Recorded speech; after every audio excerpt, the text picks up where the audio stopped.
निशुम्भ शुम्भ गर्जनी प्रचण्ड मुण्डखण्डिनी वने रणे प्रकाशिनी भजामि विन्ध्यवासिनी।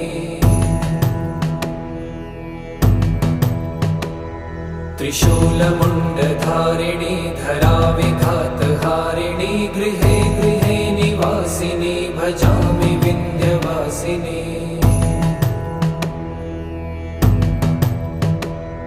दरिद्र दुःखहारिणी सदा विभूतिकारिणी वियोगशोकहारिणी भजामि विन्ध्यवासिनी। लसत्सुलोललोचनं लतासनं वरप्रदं कपालशूलधारिणी भजामि विन्ध्यवासिनी। कराब्जदान